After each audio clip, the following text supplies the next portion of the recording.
Başlayalım mı? Bismillah ve salatu ve selamu ala Resulillah ve ala alihi ve sahbihi ve men valah. Veciz kıtamızın devamı gelip beten yermenire. Keyfiyetu tathirin necasati. Geçen bapta neymeler geçtik? Yani neymelerden necasattığına delil geldi. Delil esasında necasatlar öğrenlik. İnni kimde kim barvat necasat diyecek olsa neymetmeli biz? Delil soranmalı. Tayyip inni neyme şu necasat degen zatlarda ne edip araslanmalı, faklanmalı. Şon yolunu öğreniyoruz. اعلم أن الشارع الذي عرفنا كون هذه العين نجسة أو متنجسة عرفنا أيضا كيفية تطهير هذه بالبرضاء دي علمنا أن الشارع يعني الله تعالى دي الذي عرفنا بذا بلر دي كون هذه العين نجسة يعني برضاء خفضغني يا خفلنا بلرن الله دي عرفنا أيضا إدر شون على قينا بلر دي بذا دي كيفية تطهيرها شو نجاسة نادب أرسلا مقلغم أورد دي شنو ما إنما من ديجك وليانا نعمة نجاستي دين السنة تنال ليان مرتو دي شو نجاسة تنم دينن أورد شنو ورا أرسلا دي شنو ما يعني نجاستي فلان أقلي نجاسة دي نجاسة فلان أقل نجاسة دي نجاسة تالا كان دينن نجاسة دي نجاسة كان إن ثان ينا بالمال برغشم القاعدة ما نعم نجاسة دين السنة بالنيان ملصا شو نجاسة ناهي لك أرسلا مقلغم نعم دين السنة نورا لها دي شنو ما هذا ورا نعم أرسلا دم دينن بلنا وكان دينن غيان شرطنا وصفنا ورا نعم أرسلا ثان أنا شون ثان شو نجاسة أرسلا نحسب كذا ليه شنو ما والواجب علينا إن شو نجاسة zatlarına necaset degen zatlarına el vacib aleyna bizen üstümüzde vacip olayan zat bize buyurlayan zat nama ittiba' kavlihi nama Allah'ın buyurayan zatlarına ittiba' etmeli ve imtisalu emrihi ve buyurun emreden zatlarına boyun olmalı. فما ورد فيه الغسل حتى لا يبقى منه لون ولا ريح ولا طعم كان ذلك هو تطهيره فما ورد nama zatta delil gelse yani bir necasetin yuvilşuna delil gelse diye o delilem nama el-guslu. Şu necaseti yumasan ayrılanak dilem mosa diye. Ta hatta la yabqa minhu lawn. Ta qalmayança onun renk ya rih, ith ya ta'am diye. Yani şu da necaset diye. Şu necasetten araslanacak bolsan o. İth renk tağamı nama yityança yumollidim diye hükmani sorutu. Biz nama şu delil gelen necaseti şeydi barasalaman valesi. أكاور نجاسة تديا وما ورد فيه الصب أو الرش أو الحط أو المسح على الأرض أو المجرد المشي في أرض طاهرة كان ذلك هو تطهيره ديا وما ورد وما جاء ورد جاء وما ورد ونام ذات دليل اللي دينا يومان اسمنا الصب سو ثبمك لكلن أو الرش صب رش إكثام بالرات سو غيمق يا ثبلمك يعني صب غيمق رش ثبلمك أكاور نجاسة نامة استنا سوغي ثم أرسلنا دينا استنا سوغي مخلوق لنا أرسلنا دي أكاور ذات نامة دينا استنا سو سبل ثنم بوليا دي أنا أرسلنا أيام نامة سبل مكلن بوليا مثال شيء يربي يرثيان موز أرسل مقوم هو القصة نامة من استنا بربد رسوغي عمله سيت ياشنا يتمدك أغلان جق نامة استنا سيد دينا سيدنا استنا سو سبل عمله شنو هربر نجاسة دينا أرسلنا شيول نامة نجاسة دورت شريعة دورت كاور نجاسة نامة دول يوم صن بلناكن ونيم يوم الوليس كاور نجاسة تيجي نامة صبت حكمان سن سوغي ملكن سوغي مثق بلناكن كاور نجاسة دينغ الرش سنة سبب لسك بوليانا كان كاور نجاسة أو الحط كاور نجاسة أو الحط دينغ أي قلوسان سرسان بوليا أير ليادي دمي أير يا بوليانا كان أو المسح على الأرض يادا يرى سرسان أرسلان يادي دي مثال شن بتشانغ غلجنغ يكوشنغ شانا بوقت دي شريعتنا يرى سرت أرسلان يادي أنا يامنا سرت مكرنا على الصلاة قولينا كان أو مجرد المشي أكاوهت نامة برصورة نجاسة دينا شو نجاسة تيجا نيرنها كوينوم يرى سيراب يرى مخلوق كلنا أرسلان يادي أنا أولا يامنا بيد ورسلان أو مجرد المشي مجرد دينا يرى مخلوق كلنا يرى مسلم في أرض طاهرة أرسل شو كنا هم أصلا مسلمان إذا كوينونا ما بول متينا برغارش يارماش يرى سيرن مني مش يرى سيرن بارك خفنا نجاسة ده ياشون كوينو نادو ورسلان ماله يردرون يرنا يوم المرسلان مالمه يا رسول الله نعم دي Hapa yerden geçen ayal yine arasa yerden geçişe mi diye? Geçişe diye. Hapa yere sürtönüşelim. İğdinden yine arasa yere sürtölüyem, sürönüyem şu koynuk diye. O diye. Ara şoşon arasalanmaklıqıdır. Düşündün mü? Näme kâne zâlike huve tathiruhu. Onkudunga näme arasa yörömöklük kulene yem näme arasalanıya duruver ya diye. Enne diye. Bu zady bilen bolsaň diye näme umumi nejasat yumokluk bilen arasalanýan eken. Sepmeklik bilen arasalanýan eken üstüne su guymokluk bilen ya yere sürtmöklük bilen ya da näme yere süýrap näme yerin üstünden süýrap gezmeklik näme yörömöklük bilen arasalanýan eken. Enne bu ýollar bilen bolsak näme serişdesi näme şonu uratdy. Nejasat arasalanmaklykda asly serişde näme bolup durýar? Wa'lam anna al-ma'a huwa al-aslu fi tathhir an-najasat. Yani asıl serişde näme nejasat zatlar arasalanmaklykda su bolup durýar diye. Düşündüňmi? Ende su waqa başgada geçip bilmeýär. Düşündüňmi? Tayyip. Näme üçin su asıl serişde bolup durýar dedik arasalanmaklykda? لوصف الشارع له بقوله خلق الله الماء طهورا. إذن الله تعالى وصفت diye. لوصف الشارع. Şari yani şeriat dinleri bide. Şeriat dinleri yani kim bide? Allah yani. Şari yani Allah vasfetti diye. Näme suwi arassa diye. Eýem on wasfy arassa. Wasfy arassa zat arassaçylyk getirýär. Ama wasfy hapadat hapaçylyk getirýär. Bokun wasfy näme? Hapa nejasat siýdiň astyna näme? Hapa nejasat diýem şu saňa sürtünmeklik bilen sana değmekli bilen eýem sana hapasyny ýokuşdurýar. Suň asly näme arasy eýem hapa ýerine şu su gezdir aýqalamaklyň eýem arasy wasfyny sana ýokuşdurýar. Şoň üçin näme şu hadisde gelýär. Näme diýär Allah Taala Peygamber sallallahu halaqallahu al-ma'a tahura. Su Allah yaradanna näme arasy pek edip yaratdy diýär. Şoň üçin näme suň inne asly wasfy şu bolsa we näme nejasatdan arasalanmaklykda birinji asıl düýüp näme serişde su bolup durýar. Fela yu'dalu ila gayrihi. Sudan başga hiç bir zat näme arasalanmaklyk üçin näme ulanylýan serişde edilmeýär diye. Illa megerem diye sudan başga zat da arasalap bolýar diýjek bolsaň diye illa iza sabata zalika an'ş-şari. Olam hukmani suratda näme yene Allahdan näme ursat berilen delili gelen zat bolmaly. Allah'dan delili gelle suga täret alan su näme arasalamaklyk üçin näme terişde bolup durýar dedi. Inne biri ýok. Sudan başga zat da arasalansa bolýar, täretlense bolýar diýjek bolsaň häti deliller. Delilini getir. Mysal üçin näme suň ýoklarına toprak. Topragyny biz bolýar diýdik, raýymyz bilenmi, pikirimiz bilenmi, delil bilen.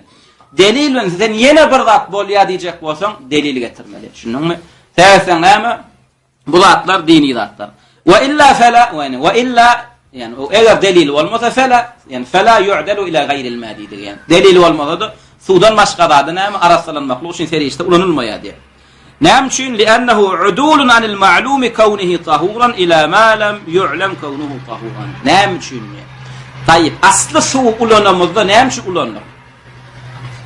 Allah şu arasda dip bize şu arasalygyny bildiren üçin. Dogry dämi?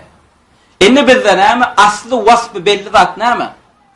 Su, dogryda asly wasfy belli zat arassa. Enne sen delilsiz sudan başga da geçmekliň diye asly belli bolan zat baqa entek ol arasalayjymy arasalayjy del.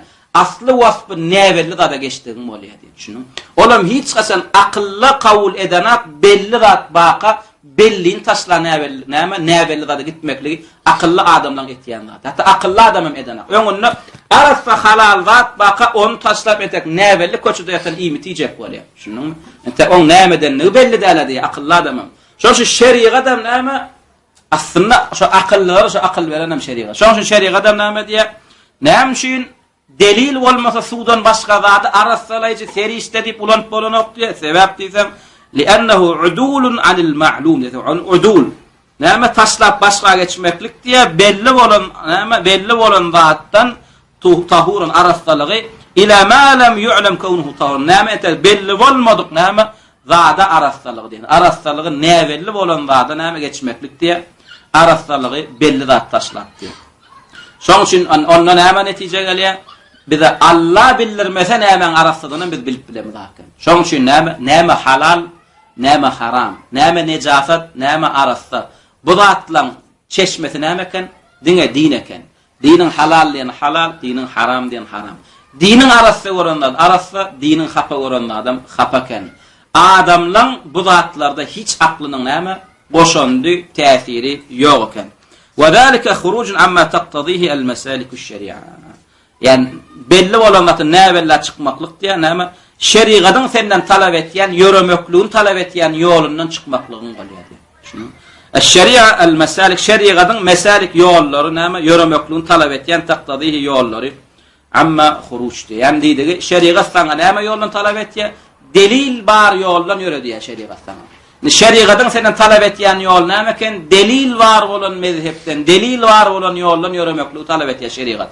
Indi sen näme şerigat üstünden belli bolmadyk zady araşdyrjy serişdirip tutjak bolsaň näme ýa sen şerigatyň ýöremekligini talap etýän ýolundan çykdyň bolýar.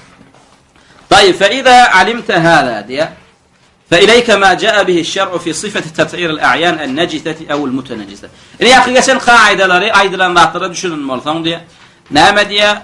فإليك inne sen näme öwren ya şeriatta gelen zatlar diye. A'yan necise, necasat bolan zatları ya hapa zatlar ya hapalanan zatlar näme araslamaklyk üçin nähilek ýollar öwretdi diye. Inne birinji bilen tathiru cildil maytati bid-dibag. Inne bize näme et halal bolan mal haram öldü. Bir düýe, bir sygyr ya bir goýun. Bismillah dip damagyny çalyp öldürsek, hamy halal mı haram? Halal. Indi bu haram öldü. Indi şu haram ölen malyň dersi näme? Haram, nejasat, hapa. Indi şunu araşdyrajak bolsak, näde araşdyrlaman? Şu şerigatyň ýoluna. Şerigat näme diýe? Bid-dibag. Eýlesen araşdyrlanýar diýe. Haram ölen malyň derisini araşdyrlamaklyk, temizlemekliň ýoly näme eken? Eýlemek eken. Delili näme? Müslim'de, Tirmizi'de gelýär, Nesai'de gelýär sahih hadis İbn Abbas'tan näme diýe? Qala İbn Abbas radıyallahu anhu Semi'tu Rasulullah sallallahu aleyhi ve sellem ýaqul. Näme semi'tu diýipdir. Semi'tu diýse näme diýip düşünmeli? Gönümel eşitipdir peýgamberimizden arasynda başga hiç kim ýok. Gönümel peýgamberiň agzyndan eşitdim diýe. Näme eşitipdir? Ýaqul şey diýen eşitdim diýe. Eyyuma ihabin istennek bir deri dobiga eýlense diýe fakat tahura şo näme arasalanýandyr diýe. Haram ölen nerden allyk? İhab diýilir. Arap dilinde haram ölen malyň derisine ihab diýilir. Şunumy? Haçanna deri halallansa näme? Cilt diýilir. Eýlense cilt diýilir. Näme istennek bir malyň derisi eýlense diýe näme? Fakat tahura diýe ol arasadyr diýe. Onda telpek tikinlikkä, içmek tikinlikkä, şo geýen telpegiňde donunda namaz oka, üstünde otur namaz oka, hiç zat näme? Täsir eden hapalyga. Tayyip, näme haram olan malyň dersi şeriat ýoluna näde arasalanýan eken? Eýlenmeklik bilen. Emma ýöne dersin soýup guratmaklyk bilen bolanok eken. Ekenji näme tathhirul ina'i iza walaga fihi al-kalb. Inne bir ýerden gap-gajyndan näme it ýalasa näde arasalanmaly. Bolam Ebu Hurayra radıyallahu anhudan gelýär. Näme diýär? En Rasul sallallahu aleyhi ve sellem qala. Peýgamberimiz näme diýdi? Tahuru ina'i ahadikum arassawalar diye gap-gajy bir ýeňiň diye. Iza walaga fihi al-kalb. Eger ýalasa ondan it diye. En yagsilahu 7 marratin. Onu ýuwsad ýa 7 gedek ulahunna bit-turab barynjytyndan toprak bilen diye. Yani bir ýeňiň näme gap-gajaňdan it ýalasa diye 7 gedek näme suwayu barynjytyndan gowadyp gum bilen palçyk bilen ýug diye. Şeysen arassalanýar diye. Emma näme biri bir gedek toprağa ýydynyň 5 gedek ýa 6 gedek näme suwayudy ya 4 gedek suwayudy ya da 7 gedek suwayudy toprak ulanmady. Şoň gap-gajaň ulanmak bolanok arasda. Son tathhir ath-thawb iza asabahu dam al-hayd. Inna näme qydygelnere degişdi. Egin maşyna näme aýwaş qan degse näde araslanmaly. Bu näme gelýär? An Esma bint Abi Bekr. Ebu Bekr radıyallahu anhu Esma diýen gyzyndan gelýär. Näme diýe? Qalat ja'at imra'atun ila-n-nabi. Peygamberimiz sallallahu aleyhi ve sellem yani bir ayal geldi de sorady diye faqalat yani peygamberimiz sual berýär. İhdana yusibu thawbaha min damil hayd kayfa tasna. İhdana ya Rasul biz gyzy gelinler diye içimizde birimizin yusibu ka qalat diye diye thawbaha kaynuna min damil hayd aybaş qanından kayfa tasna yani kayfa tatatahhar. Nädip arasalasyn nädip yusun diye. Nämedenne arasa bollu dip bilýär diye. Faqala tahuttuhu ثم تقرصه بالماء تحطه يعني غود نامه ويقلصن ثم تقرصه بالماء ثم سوچ نغو درنقلن ويقلات نامه يمشط يغسن ثم تنضحه ثم سوچربسن ثم تصلي فيه ثم نامه namaz oqaversin dedi. Yani bu diýdi näme gowad suwlan ýuwup qanyň näme öz nemesin aýyrsan öz jins qany gitse Näme eýam şo arasalan ýanatan. Bunun diňe sürtmek bilen bolan okan. Aslında gan ýylýanda guroya, jismi maddesi galy. Sürtüp nemesen tozanlap gitýär. Şunumy? Ýa o bolan ok. Rökman ýumalaken. Şunumy? Şoň şu ilki gowatdan näme sürtüp pitiklap aýyrda suwun içinde goýup ýugdya. Ondan soň näme tanzahu suwa şyrp ana şo arasalan diýär. Yani umumy näme aýwaş gany zady diýse edil şoň garak çagadan soň ýene 40 çyle ganam gelse näme ýumasan bolan okan. Soň näme şutaýda bir ýene bir sowal çykybiljek bir näme gyýyp eşdi. Ýuwsak da renki galsa näme etmeli? Yani sorak çykybilýär da dogry da. Mene şoň jogaby näme diýär? Wa in baqiya zalika atharuhu fala bas. Ýuwňdan soň näme gany ýa-da renkem bolýar. Renki galy diýär, ziýany ýok diýär. Näme üçin? Buňam delili Ebu Hurayra radıyallahu anhudan gelýär. Bu hadisde näme Ebu Dawudda Beyhaqida gelýär, sahih hadis.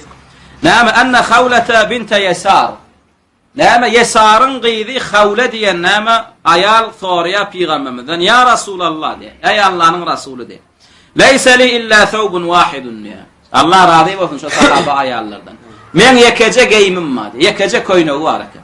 Bu atqylan näme işpanerna dünçegine näme koýnak sygana. Bu näme diýär? Menin ýekece koýnagym ma we ana haydu fihi diýär. Aywaş ganym gelýär diýär. Yani çalşyrgyç eşigi ýok eken. Fe keyfe asna näme deýinni? Şonda qala Peygamber näme de iza tahurti. Yani näme qanyň kesilse arasalan. Yani fagsili mawdi'ad dami. Şo qanyň degen ýerini yu summa salli fihi. Soň namaz oqa berdi. Yani ba'da tahuttuhu darmala ol buldat ýokdur. Yani ol näme has gow etjek bolsam şunu. Emma gow edip ýuwsam aýyrlayan eken. Buňa näme diýär? Fagsili mawdi'ad. Şo koýnagyň diňe ganyň degen ýerini ýugdy ýa gowatda summa salli fi. Soň namaz okabar, şo ýuwmaklygyň bilen sen koýnagyň arasalanýar. Taýip beýdiýä won ýene ýankygy sowal berýär. Qalat ya Rasulullah, ey Allah'ın Rasuli, in lam yakhruj atharuhu. Gan gitti eseri gitmese näme diýär? Yani renki galsa diýär, iýdi galsa näme diýär? Qala yakfikil ma thulan gowdup ýuwýandamy diýär. Gowa yakfik. Şo sana yeterlik bol diýär. Wala yadurruki atharuhu. On iýdinden näme eseri galanyň la yadurruki sana ziýany ýok diýär. O täretsiz owada kelläňem etme diýär. Alada etme diýär. Gowdup thulan ýudun şo yetýär diýär. Iýdinden renki gal ol hiç näme ziýany ýok. Ya tathir zeyli thawbil mar'ati diýär. Ene zeylime guyruk diýme. Koýnaklaryň aýal gyýlan koýnaklarynyň guyrugy nädip arasalan. Guyrugy diýdi ýani ýere degip sallan ýani. Bu wagt näme biziň itiqadymyzda geň bolup galy gyýdygynyň koýnagynyň guyrugy diýilse o näýli guyruk? O itiň pişinkel guyruk godan ötüri oňalyk däl ýere süýren ýani. Şunuňmy? Emma bu wagt näme gyýdylar? Maşallah. Koýnaklaryň diýillaryndan ýaýalar. Topuklaryndan ýaýalar. Tayyip, näme diýär Peygamberimiz sallallahu aleyhi ve sellem bir hadisde aslında gyýdyň guyrugy, koýnagyň guyrugyny şunu açyklayjak. Näme diýär Peygamberimiz? İzratul mu'mini nisfus saq diýär. Aslında mu'miniň koýnagy nerede bolmaly? İzratul mu'mini nisfus saq diýär. Koýnak musulman bolan Arap koýnagyny geýsin, ýa türkmen gıymasyny geýsin näme? Mu'miniň koýnagynyň balagynyň yetmeleri iňjiginiň ýartynda durmaly. Şunuňmy? İzratul mu'mini nisfus saq. Mu'min Arap koýnagyny geýsin, Awgan Pakistan koýnagyny geýsin, ýa türkmen çäk ýa kawlan gıymasyny geýsin, ýartynjykdan düşmeliler. Fe in nazala fe ilal ka'bayn. Ondan düşürseňem diýär, topugy çenni hakyň vardyr diýär. Asly iň söýleýän ýer ýartynjyk diýär. Rasulullah aýtýanlar, Wahha bilen aýtýanlar. Fe in nazala fe ilal ka'bayn. Ondan maşak iňnirmeli bolsaň diýär, topuk diýär. Şunuňmy? Yani topugyň üstü diýär. Fe in nazala fe fin nar diýär. Ondan maşak iňse diýär, otda diýär. Şunuňmy? Yani topukdan aşak düşürmek bolan eken. Tayyip hadisin başına gelin. Hadisin başında näme diýär? İzratul mu'mini nisfu saq diýdim Rasulullah. Mu'miniň eşigi näme? İňjiginiň ýarty diýenne, mu'min diýenne. Aýal erkek giýär, dogry dämi? Oturan aýallaň biri gyýra. Ya Rasulullah aýaklarymyz görünmezmi diýär. Şunuňmy? Onna bir garş aşak gaýtarym diýär. Ine ýartynjykdan bir garş aşak gaýtarsaň nire düşýär? Topuga düşýär. Ya Rasulullah onna dawanlarymyz görünmezmi diýär. Gyýdy gelinden namysyny görýän özleri ýapjak bolýar. Biz ýapdyrylamy da. Beýsek bir garş goýbasak ya Rasul dawan görünmezmi diýär, ýene bir garş goş diýär. Şunuňmy? Şonu ýene bir garş goşýan näme iňjikden iki garş goşýan bir garş topuga gelýär, topukdan aşağı bir garşyna betýäňmi näme? dabanın aşaq näme bolmat diýende bir sere düşmeli bolýar. Ana şoňa Gıyılgelinden köynüğünün kuyruğu değil ya. Ana namaz okanına da dolu davan yapılmasa namaz kavuller. Ayal gidin davanın üstüne dolu egilmesi düşmeli. Enne nama şu gıyılgelin köşede yörap var yakan ama şu köynüğünün iyidi kuyruğunu ama köşede aklayan hapalara, necatatlara değiyor. Doğru değil mi? Näme etmeli? Yolla namaz vakti geliyor. Namaz okumalı, vaat etmeli. Näme etmeli? Köynük çarşmalı, köynük yumalı. Näde var aslanmalı? Şonun näme arasalayış yoluna öğretiyor. Näme diye an ummi veledin li İbrahim ibn Abdurrahman ibn Avf diye. Abdurrahman ibn Avf'un näme? İbrahim diyen oğlunun ejetinden. Şunun mu? Näme düşünün? Ha? Garnak deyip düşünür. Yo näme Abdurrahman'ın hele diyen de var ya ummi veledinden. Öyle gullağına mesela girmeni inşallah cihat vateri nurun rızkınlanmış. Näme de İbrahim aleyhisselam näme Abdurrahman ibn Avf radıyallahu anhu İbrahim diyen oğlunun ejetinden näme enneha sa'alet şol ayal näme sorat ya Ummu Seleme'den. Ummu Seleme kim? Peygamberimizin ayalı. Zawjen Nebi sallallahu aleyhi ve sellem. Peygamberin ayalı bizim nämemiz bolýar? Bizim enelerimiz bolýar onlar. Bizim ejelerimiz kan. Şunun ejelerimiz şu peygamberin ayallary bizi dogurun enelerimizden hem artık söýülmeli. Şunun mesela bu diňe bize enelik näme wasfyny jemlemet de bize enelik we bizim peygamberimizden näme ayallyk wasfyny jemledi. Şoň üçin peygamberin ayallary bizim enelerimiz bizi bagyryndan öndürün enelerimizden näme bize ýaqyn bolmaly. Näme Ummu Seleme'den sonra ya yani İbrahim'in oğlu enesi faqalet näme diye inni imra'atun utilu zeyli diye men näme koynuğumu uzun geyyan ayallı diye. Hem ayallar görülüp tutmaysa şunu. Inni imra'atun men şeyle var ayal utilu zeyli buyruğumu katı uzun etýän diye koynuğumu aşan sallayan diye. Ve emşi fil mekanil qazir adam näme garnak bolan köplöncüm hapa hupurrak yerlerde gedýän diye. Ve emşi yöreyen fil mekan el qazir hapa köplöncüm näme hapa hupurrak yerlerde gedýän diye. Yani sonra näme hapalanya koynuğum näme etmeli. Faqalet Ummu Seleme enemiz Ummu Seleme näme diye qalen nebi görýän özünden jogap berýän qalen nebi diye. Peygambere ýönkä. Şoň üçin elmidama näme Ehl-i sünnet vel cemaatine selef salihinde giden adamlar şunu öğrenmeli. Qala Allah ya da qala nebi şunu öğrenmeli. Näme peygamberimiz aýtdy diye yutahhiruhu ma ba'dahu. Yani öňem soralypdyr aýamdy. Ummu Seleme'de aýam bu mesele öňrenilen mesele eken. Öňem soralypdyr we jogabyny eşitipdir. Näme diýipdir peygamberimiz? Hata hupur yerden soň ýene arasy yerden ýörenýärmi? Koýunlaryny süýrenýärmi hawa? Şu soňundaky arasy ýere süýrenýän ýeri topragy hapa ýer süýren hapa ýerde süýrenen hapalanyň arasylaýar diýdi. Düşündiňmi? Şoň üçin bir aýal näme hapur ýerde işleýär, seretmeli. Başga işleýän ýerler arasyrak ýerler amamy? O taýlarda gezýärmi? Şu taýdan ýörap näme gaýtdy, şu taýda gezýän bolsa bolly arasylanýar. Bir-birini arasylaýar. Alada götürmedi. Düşündiňmi?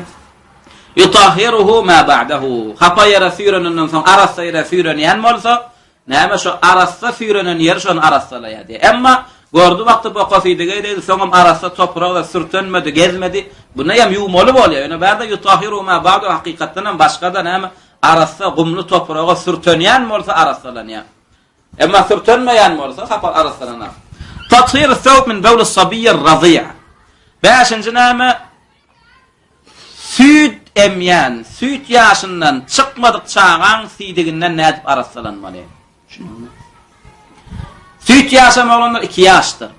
2 ýaşdan aňryk süýdemişmeklik hökmüni alana. Biriniň çagasy 1 ýaşynda, biriniň çagasy 3 ýaşynda, ikisi bir enäni emse dogana goşulanok. Dogan boljak bolsa näme süýdemişen dogan boljak bol, ikisi hem 2 ýaşdan bärde bolmaly. Ola birinji şerti. Ikinji şertem çaga öz ygtyýarlan alyp öz ygtyýarlan näme enen emdigini aýran bolmaly. 5 gedek. Düşündiňmi? Ygtyýarlan berilende çaga emdi soňam ygtyýary bilen doýup aýyrdy. 1 gedek, ýene 2 gedek, 3 4, 5 gedek şeýdi. Bir enäni emseler, 2 çaga bir enäni şeýdi emse ana şonu doňuşa bolýar.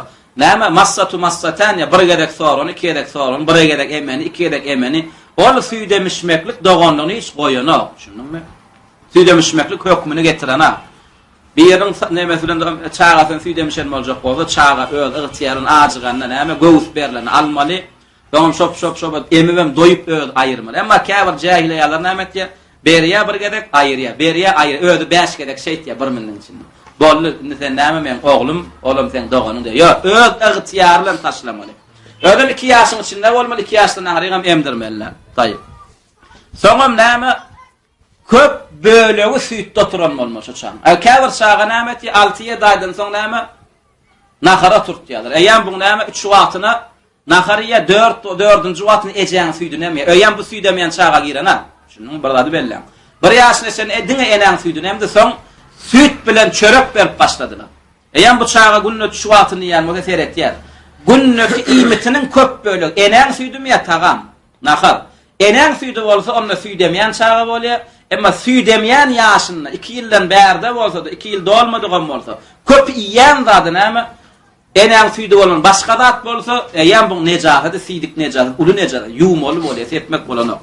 Düşündik ene näme di? An Abi Samhi Khadimin Nebi sallallahu aleyhi ve sellem. Abi Samh kim Peygamberimiz sallallahu aleyhi ve sellem hyzmatynda bolan adam. Sahaba näme di? Qala an-Nebi sallallahu aleyhi ve sellem يغسل من بول الجارية. جارية نام غيزغش.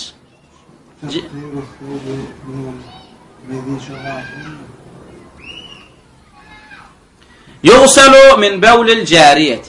نام غيزغش في دغنن يوليا. Eýem gyz jynsymy süýt emýän bolsun, emmeýän bolsun, uly bolsun, kiçi bolsun, ýuwmasaň arasyna. Düşündiňizmi? Gyz bolsa eýem süýt ýaşyna seredilen. Gyz jagaşmy 1 aýlyk bolsun, 2 aýlyk bolsun, 2 ýyllyk bolsun, 5 ýaşynda bolsun.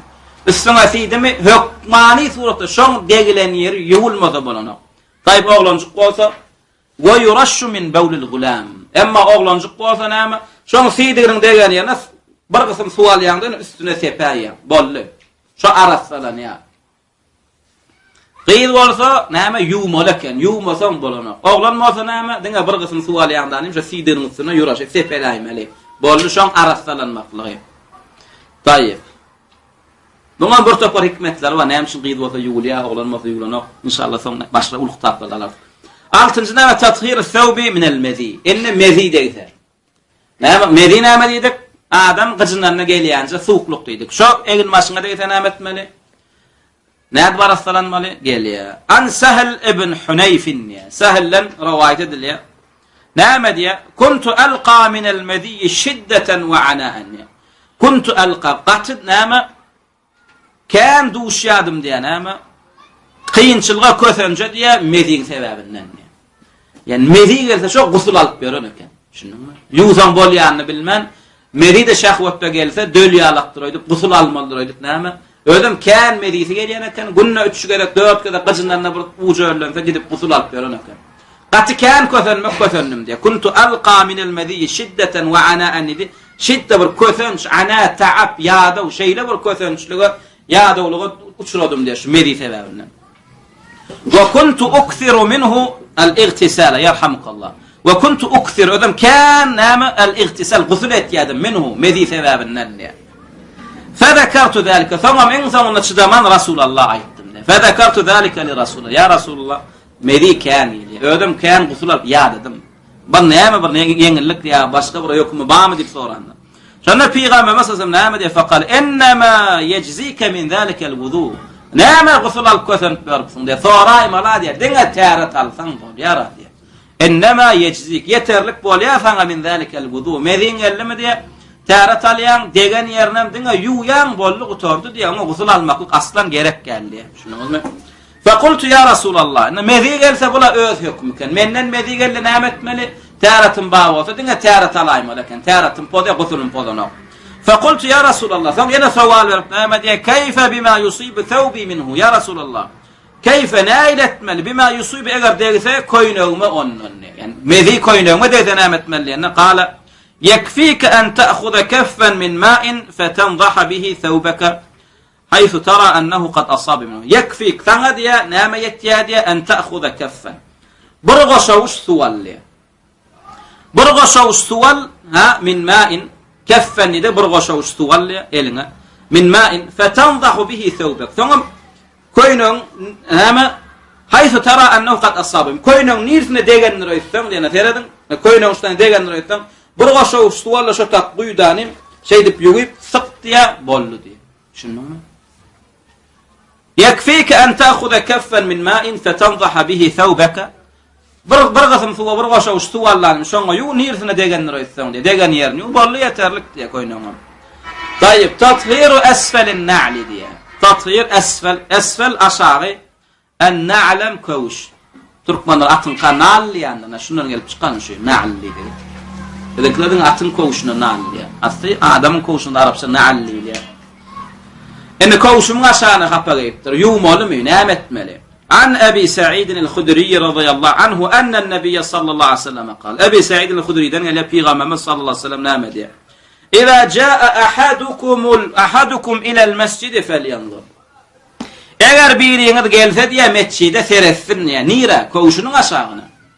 Fe iza ra'a fi na'aleyhi qadaran eğer görse diye koğuşlarının aşağına qadaran kapı bok ev ezen şoňa meňdeşlatlar felyamsahhu yere sürtüp araslarında koğuşunu vel yusalli fihima ödem koğuşuna qosun diye. Şunu bilme. Bu hadis nama Sunan Ebi Davud'da gelen sahih hadis. Enne bu hadis esten nama biz taraflarda bir açık nama şübhe düşme ahmal. Koğuşta namaza kapalı yani. Aslında başta nama koğuşta okumaklığa buyuran Peygamberimiz. Şunu mu? Selat desen nama bizim ümmetimizi cehütlere ve Hristiyanlara men demekliği nama qadağan etti Allah Teala. Şoň üçin Peygamberimiz nama de sallu fin ni'al. Koğuşlarınızda namaza kılmak mümkinçilik bolsa diye. Soňam sebäbini aýtýan. Näme üçin? Fe innel yahuda la yusalluna fin ni'al. Eden cehütler de koğuşlu namaza qanaklar diye. Fe halifuhum. Siz yahudlara men demem. Şunu mu? Biz yahudlara men demeller. Şoň üçin näme? Ýagdaýyny tapsam, namaza goýan meýdan bolýar, rat bolýar. Koğuşluk. Ölüp giden sünnet diriltmeli. Şunu mu? Ýewreýlere men demeller. Başga da bir hadisde gelýär erkeklere diye saçlaryňyzy boyan agasa diye. Bizim cehütler näme boyanak diye. Ýöne qara renkden daşlaşyň diye. Bulam şoňalyk. Mescide geldinmi? Ýöne näme kelläňe gelmesin. Öňkü mescitler şu wagtky mescitler ýaty gözüňe gelmesin. Bu wagtky mescitler näme? Türkmen halyly düşük kullatlar. Bu alak mescitde sen çıkar koğuşma. Mescidi kapalap bolmaýar. Ýani Rasulullah döwründe mescit näme? Hatta gamışdan düşegen bolmady. Şunuňmy? Gamışdan düşegen bolmady. Ýöne 4 hayatdan üstü ýapylan içem näme? Arasaca çäge ýadylar. Şu çägeň üstünde namaz okan sahabalar. Şoň şuýam näme? Koğuşda okanlar. Emma mescidin içine keçe, haly, on atlatlar bolsa, ne koğuşum çıkar ýa-ni keçäň ady kapalamaýan. Emma gördüm wagtyň meýdanyna çölle. Ya hakikaten Rasulullah bir mescit kurup içine keçe peçe atmanlar. Koğuşda oka. Koçada jinaza goýan näme? Koğuşda oka. Tamam asıl mescit gurmaklukdan maksat näme? Mescit gurmaklukdan hayatın üstünde mettekne gurmaklukdan näme? Adamlar astydan sowukdan ýagşydan goramak bolly. Akinnun nasa min al-harri weş-şems min al-matar diye. Adamlardan ýagşydan we günden goran diye. Näme? Arişun ka ariş ahi Musa diye. Peygamberimiz mescit kurjak bolanda sahabalar näme? Uladyk goralım, köşk ýaragat goralım diýende ýok diýem. Dogonym Musa'ň kalak bir çatma ýeterlik diýer. Şunu. Şoň üçin näme? Bir hadisde kıyamatyň alamatlarynyň Peygamberimiz näme diýer? La tuzahrifunnaha kema zahrafat al-yahud wan-nasara. Bir wagtlar diýer men ummatymyň cehütleň, Hristiýanyň but näme ibadat ýerlerini bedeşler ýalap Allah'ın oyun mescitler bedep başlardı diýer. Şunu owadan hatlar, nagyslar edip Olatlar näme kıyamatın alamatlarına. Şoň üçin mescidi näme gaýym et, beket hiç kim sana ulu gurma, fundamentin beketme, oňalyk etme diýen. Näme beket, düýün bek tut. Ulu ulet, giýin et, gaýym et. Emma için näme bedeme. Şunu surat goýma. Hiç zat ýazma. Allah'ın öýü bolsun arasy. Näme diýär mescide geldinmi koğuşun aşağına seret diye hapa bolsa yere sür süpürde koğuşunda oka verdi. Tathirul arz. Inne näme bir yere meýdan edilipdir. Silipdir. Nädip arasalanmaly. An Ebi Hurayra radıyallahu anhu قال في أبو هريرة رضي الله عنه روايته قام أعرابي فبال في المسجد. قام يعني قال ده durdu diye bir Arabi simane mescitte. فتناوله الناس diye. Adamlar gonu bu näme فتناوله arallar diye. Biri kayecek, wala bir plan edecek. Faqala lahum an-nabi sallallahu aleyhi ve sellem Son peygamberimiz onları gorýar-da näme diýär onlara? Da'uhu, yani utrukuhu degmäň ona. Ve hariqu ala bawlihi sajlan min ma'in. Ve fi deginin üstüne de bir bedre, sajlan nidir bedre. Sajlan ya idnen zanuben ya ikiden bedre manisin manin veriyor. Näme ve hariqu ala bawlihi sajlan min ma aw zanuban min ma diye. Yani fi deginin üstüne bir bedre su quyup koyuyorun. Ya falan fa inna ma bu'istum muyassirin. Siz näme yengilleştirýän, ansatlaşdyrýan kowm edip uğradylyňyz diye. Welem tub'asu mu'assirin qapışdyrýan, qiyinlaşdyrýan, muşakka dinlerýän kowm edip uğradylmadyňyz diye. Biz näme ummat wasat ummat, aral ummat. Şunu ýewreýler kýalyk ötede geçemizler, hristiýanlar kýalyk biperwaýa garamyzda, ortaça. Bek tutmalyan, bek tutýas, gowşadyň diýen ýerine gowşatýar. Şunuňyzmy? Ve innama amara an-nabi sallallahu aleyhi ve sellem bizalika isti'jalan li taharatil ma. Yani peygamberimiz näme şeýle buyurdy diye olara bizalika yani suwy maklune isti'jalan li taharatil hawluqanlygy üçin şo ýerin arasynda bolmaklun. Hadi mescit mätäç bolýar näme namaz kılıp durulmaklygy zada. Fala turikat hatta jaffat ve zahaba atharun najasa. Emma su goýulmasdan turikat goýlanmasa ýer şoňaly. Hatta jaffat gurayança ve zahaba atharun najasa ve najasatyň eseri gitdi. Näme şo gurap eseri gitmekligin öz-özünden näme taharat diye arasynda näme diye yer. Näme li hadis İbn Umar, İbn Umar'ın hadisinden näme diye qala kanatil kilabu yani sahabaların zamanında näme kanat itler diye tabulu fil mescidi ve tuqbil siyerdi meydan ederdiler diye itler mescide. Näme wagt herkim işi bilen mesciden gurulan satmaýaly kapylar açyk.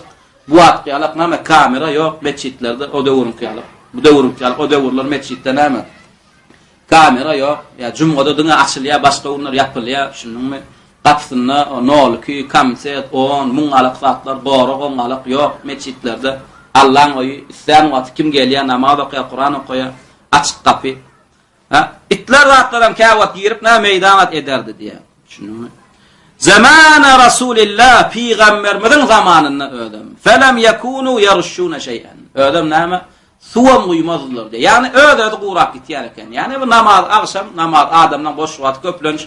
Yani erti namaz wagtyna ýerini günlüğüň arasynda mescid adamdan dolu bolýar. Yani gödüňize gelen ak ýa oturady itler gelmemeti. Hasan gelýän bolmaly akşam ya ýerdenden soň adamlar öýüne dagan soň wagt ba.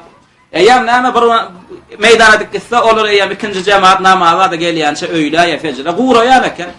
Şon näme için siýerni görselerem soň fereste gurap nejasatyň eser gidenmede suw goýup ýuwjak bolanok kenler. Rasulullah zamanında näme şeýle dedi. Emma Rasulullah näme şu Arabin qasuw goýdurdy. Ya mescitde peýgamberimiň öýde otyr, namaz kıljak boldy. Ýani akol bolanlar. O yer näme arasalanmaklaryny näme howlukdylar, şoň üçin suw goýdurdylar diye. Wa min al-ma'lum anna an-najasata law kanat baqiyatan la wajaba sabbu al-ma'i 'alayha. Ve ma'lumun bilen vadımız näme geçen semalardan sapaklardan nejasat näme şu eserinde baqi duranmorsa diye ýam oňusyna suw guýmaklyk wajib boldy diye. Emma sahaba itlen fiýdigini tedenin üstüne guýmandyr, ýam oň nejasaty galmaýan bolmaly. Gurap siňip näme eseri götürilip näme meýdan edilmedik ýalyk bolýan bolmaly. Eni şu taýda näme başga bir zat düşündirjek bolýar. Ola ma kan näme fizikan kanunyna bir näme gawat gelýän rakda. Fizikada kanunu şundan olmakma. Nejasat formasını düzümünü ütgöse de nejasatlarına galiyam çıkýamy. Şunu. Odu ýakýas näme bolýar? Oduny ýakýas näme bolýar? Ýaksana şonu. Odu ýakýas ýaksak näme bolýar? Oduny ýaksak. Kul bolýar. Kul. Arasda zatmy hapa nejasat zat. Arasda zat. Bok ýüşürip ýakdyk kul bolýar. Şu bok kul bolmadyndan öň kulun hökmüne seretýär. Kul näme? Arasda da dogrydan kul. Taýyp. Bokom ýakylandan soň kule gurulýar. Näme wasfyny alýar? Kulun wasfyny alýar. Şunu şoňa garşyň galyklary uratjak bolýar. Näme diýär? Wa idha uhriqatil azratu aw al maytatu diýär. Inna azra adamyň bokup tezegi fiýdigi näme üýşürilip ýa-da awul mayta ýa-da maslyklar üýşürilip ýakylsa diýär. Ha? Ýakylwam ýakylyp arasda kule vurulsa diye. Ev tagayyarat fesarat ramadan ev turaban. Ya da uzak vakt geçmekli bilen näme düzümü ütgap qarşyp näme ramat kule ya da näme turab toprağa vurulsa diye. Näme bolýar diye. Şo kulun aslı boktuğun bilibem kulü necasat diýmeli bolýasmy ýa-da necasatlaryň çykyp öwürlenmadiň hökmüni aldy diýäsmi. Näme diýe? Fe kullu zalika tahir. Toprağa uğurlusun, küle uğurlusun. Öz aslı vasfından başga bir arasda vasfa geçdimi? Şo öwürlen vasfynyň näme? Nämesini alýar? Vasf hökmüni alýar. Edil şoňa algan näme? Bir hadis gelýär Beyhaqida, ýöne zaif hadis ýöne manysy dogry. Näme diýe? Hayru khallikum khalli khamrikum. Yani en gowy sirkäňiz diýe arakdan öýdi sirkä öwürlenýär. Şunuň sirkä näme türkmençe? Bitin çağasymy? Ya ukus. Şunuň arak üstünden wagt geçmekligi bilen näme ukusy öwürlenýär. Şunuň ödem en gowy ukus şol. Şunuň indi näme bir arak şişe tapdyk 100 ýyl geçipdir. 200 ýyl geçipdir, aragyň düzümi ýok. Ukusy öwürlipdir. Näme şoň hökmi? Halal ulany ber. Şunuň emma araga duz goýsaňam ukus bolýar. Şunuň indi mana ukus gerek, arakla duz bar. Araga duz goýup ukusy öwürip bilýärmi? Men öz emeli hemralaşdyryp näme düzümini ütgödi bilýärmi? Ütgödi bilýän ýöne halal öwürlýärmi? Öwürlenýär. Şunuň öz tebiği şertlerden özü täsirini näme öz wasfyndan başga wasfa geçse näme geçen wasfynyň näme hökmüni alýar. Edil şoňa alagam bir sisterne spirt we 10 litram suwa, suw arasda däl. Arasda edil şoň arasda adam wasfyny ütgödüp hapa geçse hapan hökmüni alýar. Bir näme suw aldan şona bir sisterne näme spirde getirip guýdy şo suwy. Näme bolýar? Şo suw spirt bolýar, haram bolýar. İçinden takminan näme 10 litr alıp şu suwlaýdyp içip öýüň Allah bilen ak. Şunuň edil şoňa alagan näme käwreýärde näme duz şäherler bar. Giden duz, nira barsaň duz. Näme kepçeler bilen alıp näme konteynerlerde ýüklep duz alýarlar. Şo taýda bir eşek ölse diýerler. Ödem mezhep kitaplarda gelýär. Ebu Hanifa mezhebine gelýär. Ödem dogry hadis, dogry mezhepçi, dogry da. Şo taýda bir eşek öldü, dogry dämi? Bir kaýdan soň bardygam bol eşek ýokdy, ýöne eşegiň suratynda duz bar. Eşek dolu duze urlupdyr. Şunuňmy? Birem näme dedi? Bah oýnap bir näme duzun eşek ýasapdyr diýip depdiň pytrak etdi. Duz başga islat ýok. Şonu alyp ip bolýarmy? Asly eşek harama dogrydan eşek haram. Ýöne duz näme? Halal ýöne näme tebiği şertler bilen adamyň goşandy bolmasyzdan duz öwürlüme öwürmedi. Öwürlü näme? Halal öwürlü. Ýa-da otada eşek ýok. Otada näme? Duz var. Şunuňmy? Maňa eşek şu ime diýjek bolan eşek gorpar. Eşek ýok. Ýam duz bolýar. Näme diýe? Fe kullu zalika tahirun. Şu zatlaň näme? Hemmesi arasda hasaplaýar. Burhanu zalika burhan delili näme? Burhanu zalika delilimiz näme? Şoň näme? Hapa wasfynyň arasda wasfa geçse şu arasdan hökmüni alýar diýenmiz. أن الأحكام إنما هي على ما حكم الله تعالى بما فيه مما يقع عليه ذلك الاسم. نعم elbette hükümler diye Allah Teala näme hüküm eden zatın naqi götüren adyna düşýär diye. Şunuňmy? Mysal üçin Allah Teala aragy haram dedi, dogry dämi? Haram hükmü arak adyny götürýän suwa düşdi. Dogry dämi? Enne bizde näme bir tonna suwa bir tonna suwa 50 gram arak duyduk. Şu arak adyny näme ütgödi? Suwa ütgödi. Eýem suwa öwürli. Eýem arak ýok ataýda. Şunuň eýem şu suwun içinde 150 gram suw biz haram diýip bilemiz. Allah araga haram diýende nähil ady götüren suwa haram dedi? Arak adyny götüren. Allah eşege haram diýende näme adyny, näme wasfyny götüren haýwana haram dedi. Eşek suratyny, eşek adyny wasfyny götüren haýwana haram dedi. Enne bilen öňümizde duz we eşek bar. Duz bar, bolny şoň şeýmeýär, öňe biz haram diýip bilmeýär, düşündiňmi? Fe iza saqata zalika al-ism inna sha Allah taala näme şu atda qıbada haram diýen ady näme saqata, ady gitdi. Näme saqata zalika al-hukm, eýem şoň ady wasfy götürmeklik bilen eýem hökmem götürilýär. Öň eşek wada inne duz bar. Inne eşek ady gidip duz ady geldim, inne eşegiň hökmü gidip duzyň hökmü gelýär. Şunu ve ennehu gayrul-lezî hakama Teala fihi eyyam bu taýdak näme Allah höküm eden zadyny başga zat getir. Eşek ýatanak öňümde bir tokga duz ýatyr. Wal udatu gayru turab edil näme adam tedege eýem toprakdyr. Adamyň tedege topragy açdy, eýem öňümde toprak bar. Şunuňmy? Wal maytatu gayru turab maslygam şoňarak. Bir maslyg gömdük, şunuňmy? Bir kilden soň gazyň sünkem ýok. Diňe toprak çykdy. Şunuňmy? Ýa toprak başga zat, maslyk başga zat. Şunuňmy?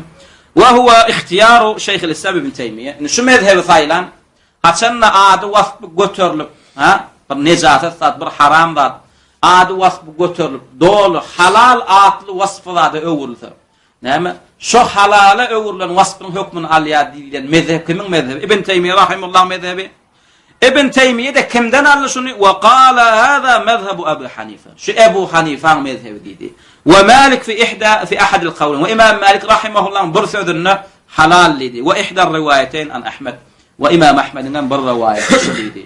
Görýärmi? Näme diýär bidgatçylar İbn Teymiyye näme? Mezhepsiz ulamalaryň mezheplerini, ulamalaryň sözlerini ıtıvarı alamak. Ne Şeyhülislam öýde aýdyp otur. Ebu Hanife'ň mezhebi şu diýär. Görýärmi?